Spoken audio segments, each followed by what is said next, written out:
This is the scariest incident a person can face on an aircraft. Less than a week ago, a video has been leaked from a domestic Chinese flight. In the video that you see, a Chinese man suddenly wakes up in full panic mode. He claimed that he was stuck in a time loop and the time that he woke up in was the 6th cycle. He claimed that in all the previous cycles, the plane crashes and everyone dies. And right then and there, the time loops again.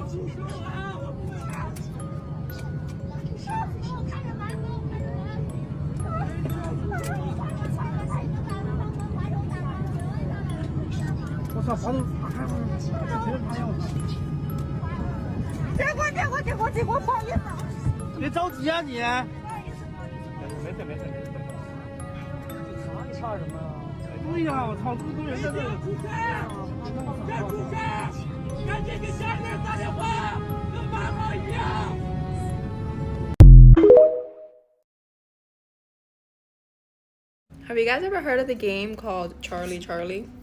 I have my dog here for emotional support because this story had me shook. So the game Charlie Charlie is essentially, I guess, like a homemade Ouija board type of thing. You essentially write on a piece of paper and you put 2 pencils balancing each other and you go and ask a yes or no question. Again, I don't recommend you do this. Depending on how the pencil balances gives you your answer, if it's like a yes or no. But again, you're speaking to the unknown. You have no clue where you're contacting. Now, story time. This story was submitted by Camilla, so I went ahead and tagged her down below. I had to turn the light on because it was getting kind of dark. Hopefully it's not because of the story I'm about to share. So when Camilla was about 8 years old, she was visiting her grandmother in Mexico. She had seen YouTube videos having to do with this game, so she decided to try it out. It was a raining, thundering night. She didn't have any pencils, so she decided to do it with Q-tips.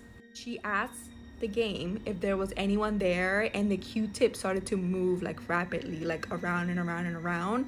This freaked her out, so she decided to stop the game. She didn't say goodbye, she didn't say anything, she just put the game away. Now that night, Camilla woke up to the sound of someone singing a lullaby that was getting closer and closer to her. When she looked up, she saw that a woman and 4 kids were standing there staring down at her as she slept. Camilla was of course terrified, so she woke her mom up, who happened to be laying in bed next to her. At first, her mom was annoyed because she's like, why are you waking me up in the middle of the night? Until her mom also heard the lullaby music.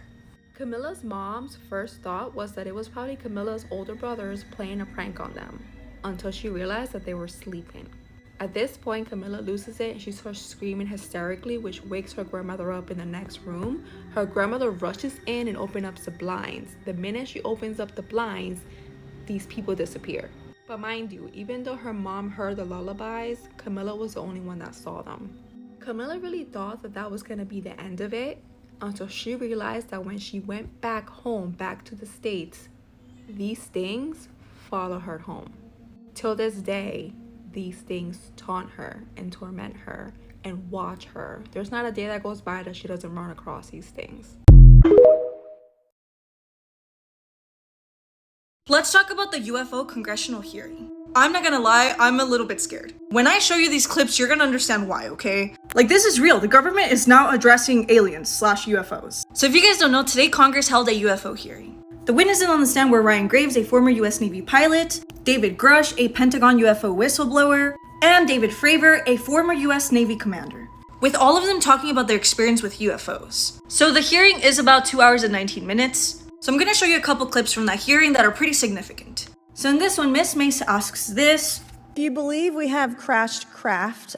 Stated earlier, do we have the bodies of the pilots who piloted this craft? As I've stated publicly already in my News Nation interview, biologics came with some of these recoveries, yeah.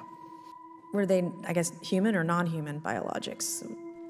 Non-human, and that was the assessment of people with direct knowledge on the program I talked to that are currently still on the program. So what do they mean by non-human? Like aliens? Anyways, on to the next clip. So in this next clip, Mr. Garcia basically asks this. Briefly, just either describe or note that aircraft that are being witnessed, particularly by the 30 folks that you're working with, are essentially outside the scope of anything that we know of today and the technology we have today. Mr. Graves, Mr. Fravor?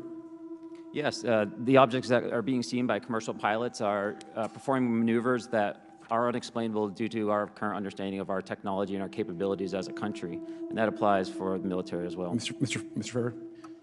Yeah, I concur with that. We have nothing that can stop in midair and go the other direction, nor do we have anything that can, like in our situation, come down from space, hang out for 3 hours, and go back up. Mr. Gresh, finally, do you believe that our government is in possession of UAPs? Absolutely, based on interviewing over 40 witnesses over 4 years.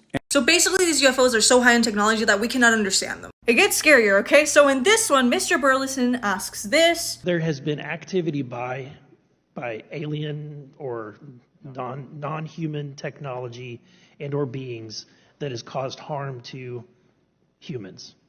I can't get into the specifics in an open environment, but at least the activity that I personally witnessed, and I have to be very careful here because they tell you never to acknowledge tradecraft, right? So what I personally witnessed myself and my wife was very disturbing.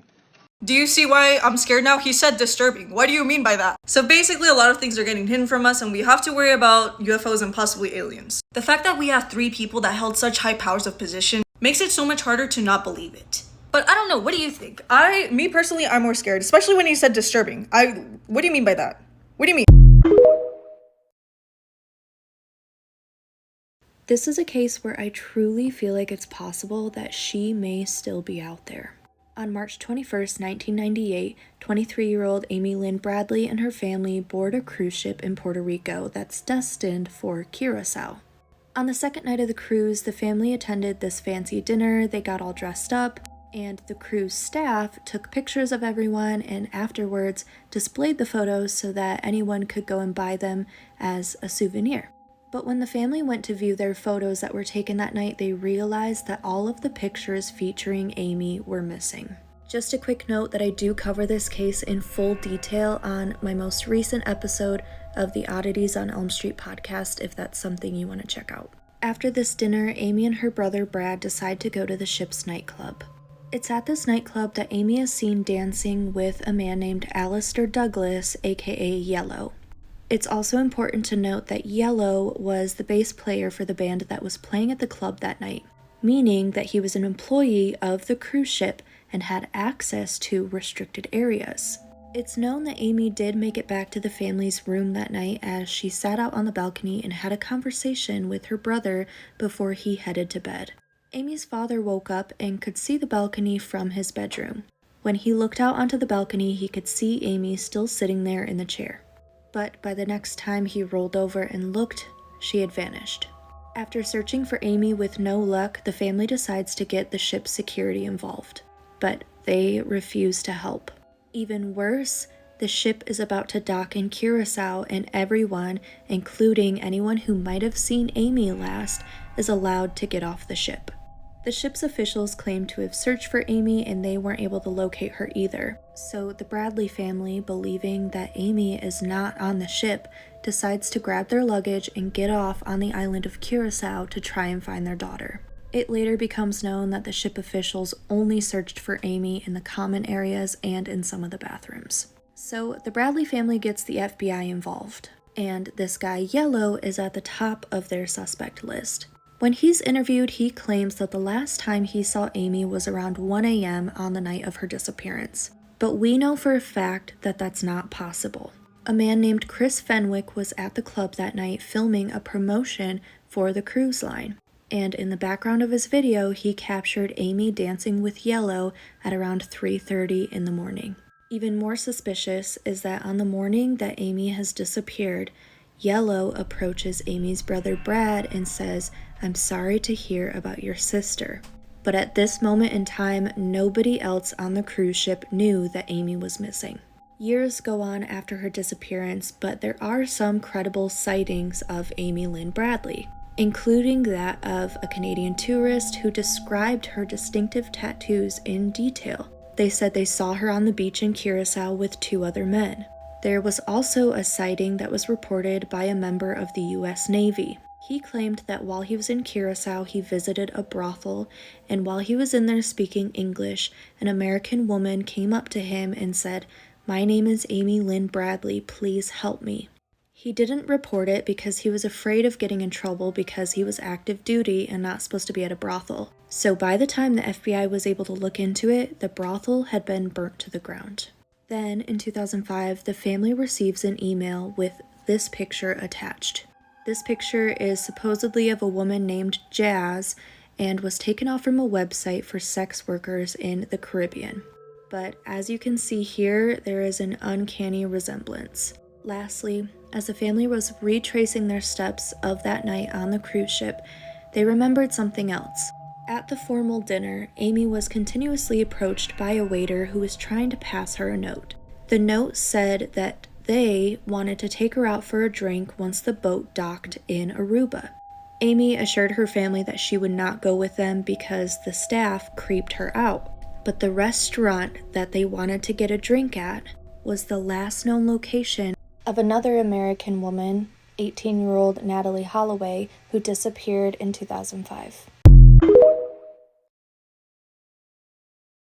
The thing that keeps me up at night is the story of the Columbine High School massacre and Rachel Scott. So Rachel Scott was a 17-year-old senior at Columbine. She was a victim of bullying, but she kept a journal. What's even crazier than that, she said that she had spoken to two guys who ended up being the guys who did the massacre. In the journal, she talked about how she knew that all that they needed was a friend. So the morning of the massacre, Rachel was the first person to arrive on campus. She was waiting for the doors to open and everything. What's even crazier than that's when they arrived on campus and they shot her twice. They had left and they came back about 30 minutes later and saw she was still breathing. One of them grabbed her and said, "Do you still believe in God?" And she said, "Of course I do." And he said, "Okay, well, go be with him." And he shot her in her head and killed her. What's even crazier than that, 2 hours before the massacre, she drew a picture. It's of a face that's crying, and the face drops 13 tears that land on a flower. After the flower, there's 13 blood drops. There were 13 people that died in Columbine High School that day. Life can get tough, chills in my bones, working too much, weight on my soul, closing my eyes, let it all go.